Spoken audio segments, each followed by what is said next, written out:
Meus irmãos, vamos comentar nosso segundo texto bíblico de hoje, que nós encontramos no livro de segunda epístola de João e terceira epístola de João. A segunda epístola de João, ele diz, João, o ancião, capítulo 1 em primeiro, né? João, o ancião, a senhora eleita e a seus filhos, aos quais, na verdade, aos quais eu amo na verdade, e não somente eu, mas também todos os que têm conhecido a verdade. Por amor da verdade que está em nós, para sempre estará conosco. Então, irmão, nós vemos aqui que João fala muito na questão da verdade, né? O seu respeito à senhora eleita, que na nossa visão poderia ser a igreja ou poderia ser uma irmã, né, que ele conhecia, mas uma grande parte dos escritores diz que a senhora eleita seria a igreja, né? Ele disse que isso foi, que amava a essa senhora e aos seus filhos por amor da verdade, né? E que essa verdade estaria conosco para sempre. Mas nós conhecemos a verdade é Jesus, e Jesus disse, conhecereis a verdade vos libertará. A saudação dele aqui, irmão, por amor da verdade que está em nós para sempre estará, né? O verso 2. O verso 3, versículo 3, é graça, misericórdia e paz da parte de Deus e da do Senhor Jesus Cristo ser convosco na verdade e amor. Então nós vemos aqui que ele pediu coisa importante, graça, misericórdia e paz. Primeiramente da parte de Deus e depois da parte de quem? Do Senhor Jesus Cristo. Sempre o jogo aqui é amor e verdade, amor e verdade, amor na verdade e verdade no amor. É esse jogo que nós vamos ter. Então ele diz, irmão, que diz que agora rogo-te, Senhora, que não escrevendo um novo mandamento, mas o mesmo que desde o princípio ouviste, que nos amemos uns aos outros. Então, meus amados irmãos, qual era esse mandamento que João escreveu? João estava escrevendo, não era um mandamento novo, assim como nós pregamos hoje. O amor não é um novo mandamento. Qual era esse mandamento? Que nós amemos aos outros. Ele diz que o amor é esse. Qual é o amor? É que nós andemos segundo os seus mandamentos. E o mandamento é o que desde o princípio ouviste, né? E qual? Que andeis nele. Porque, meus amados irmãos, nós não podemos deixar de amar. Nós não podemos desprezar o mandamento do Senhor. Tem muita gente hoje querendo dizer que aquilo que era pecado no passado não é pecado mais hoje. As coisas se modernizaram e Deus também se modernizou. Não, nosso Deus não se moderniza. O que Deus disse que era pecado, no princípio é pecado. Deus disse que deveria amar no princípio, tem que amar hoje. O esfriamento do amor, a Bíblia diz que é por causa do pecado. Por se multiplicar a iniquidade, é difícil amar, mas aqueles que amam a Deus são amados por Deus também amam, né? O verso 7, porque já muitos enganadores entraram no mundo. Quem era esse enganador? Entraram na igreja, eram pessoas que estavam dentro da igreja, mas negavam que Jesus veio em carne. E ele dizia que essa pessoa era o anticristo, e eles a sabiam. Ele diz, olhar por vós mesmo para que não percamos o que temos ganho, onde recebamos o inteiro galardão. Ô irmão, como é que a gente vai perder o que a gente já ganhou? É se a gente deixar de crer na verdade, é se a gente aceitar um novo evangelho, é se a gente aceitar uma nova doutrina, né? Deixar aquilo, o mandamento que o Senhor determinou pelos apóstolos, pelos profetas, e seguir a nova visão, a nova profecia, né? Conforme nós vemos hoje, uma nova teologia. Paulo diz que se alguém, até o anjo do céu, trouxer um novo evangelho, uma nova mensagem, seja anátema. Nós temos que continuar com o velho, com aquilo que Deus determinou para nós, aceitando que o que era pecado naquele tempo era pecado. Então ele diz que nós devemos olhar por nós mesmos, para que nós não percamos o que temos ganho. A salvação, a vida eterna, já temos ganho. Mas tem galardão para o Senhor dar. Antes a gente recebe o inteiro. Quer dizer, se ele fala no inteiro, pode ter pessoa que não tenha o inteiro galardão, tenha a parte ou mesmo não tenha galardão, seja salvo só como pelo milagre de Deus, não é? Então nós vemos todo aquele que prevarica, que não permanece na doutrina, não tem a Cristo. Então ele mostra, irmão, né? Ele diz que aquele que persevera na doutrina, como foi ensinado na Bíblia, esse tem tanto o pai como o filho.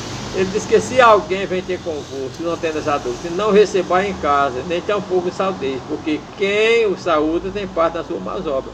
Então, irmão, não é certo a gente estar na nossa casa recebendo pessoas que pegam doutrina herética, doutrinas fora do contexto bíblico, porque a gente vai trazer condenação. A Bíblia diz que não somente os que praticam, mas também os que ouvem e os que aceitam também tem parte da mesma coisa, né? Ele diz que aquele que escuta, que saúde essa pessoa, tem parte das suas obras. Ele disse que tinha muito mais que escrever, mas não queria escrever com lápis e com tinta, mas esperava conversar boca a boca. Quando a gente chega aqui no terceiro João, irmão, nós vemos aqui que ele, o presbítero, ao amado Gaio. Nessa carta é direcionada a Gaio, a quem ele diz que amava na verdade. Ele diz: amado, desejo que te vá bem, assim como vá bem a tua alma. Meus amados irmãos, que nós possamos sempre desejar a todo mundo. Nós fomos chamados para abençoar, tanto os crentes como não crentes. Mas os crentes a gente tem que abençoar muito mais.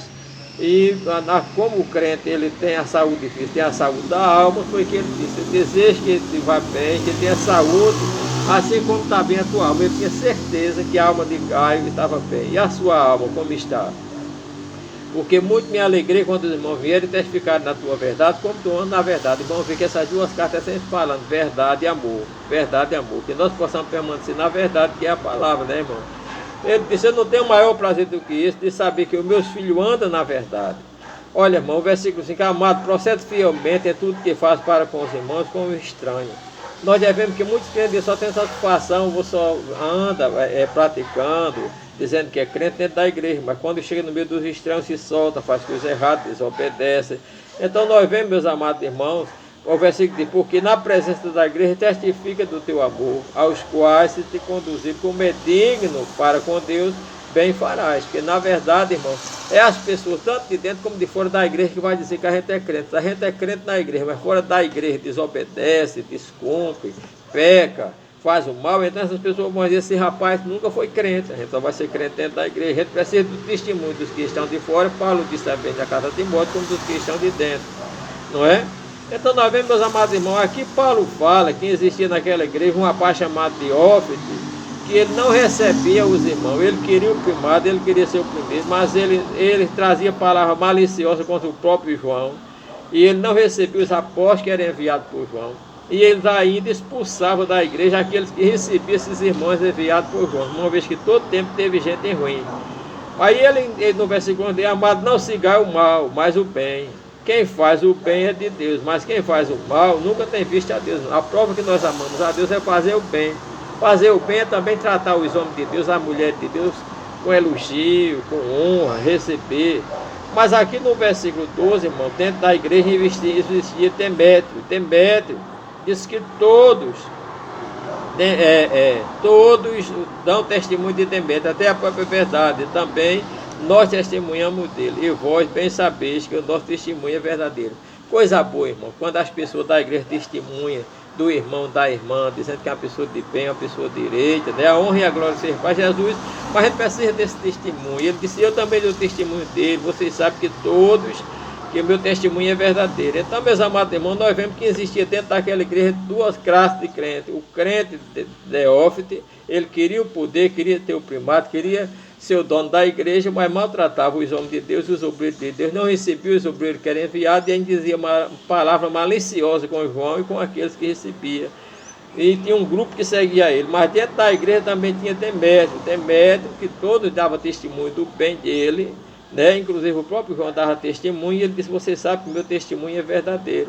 E aí ele aconselha que a gente não deve seguir o bem. Dentro da igreja pode ter pessoas que seguem o bem, fazendo a vontade de Deus, mas tem aquele que é meio puxado para fazer o mal.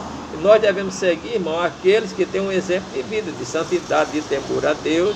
E aqueles que estão fazendo mal, a gente deve se aproximar dele, mas para dizer que ele mude, aconselhar, que ele mude a maneira de ser, de agir, de pensar. Mostrando também os seus erros com prudência, com sabedoria, para a gente não arrumar confronto, mas nós devemos seguir sempre aqueles que seguem o caminho do bem, que dentro da igreja você vai encontrar aqueles que seguem o caminho do bem, como é o caso de Demétrio, mas nós vamos encontrar aquele que segue o caminho do mal, daquele que quer o poder, que queria o primado, Deófite, né? Mas que praticava o mal. Nós estamos pode ter dentro da igreja essas duas classes de gente, não é? E no mundo também. Mas nós devemos, irmãos, estar sempre do lado daquele que segue o bem e aquele que segue o mal. A gente pode não ter ele como nosso inimigo. Não vamos ser como inimigo nem perseguir, mas não vamos nos juntar fazendo as obras deles, que é prejudicial para a nossa salvação e também para a obra de Deus. Que Deus abençoe os irmãos.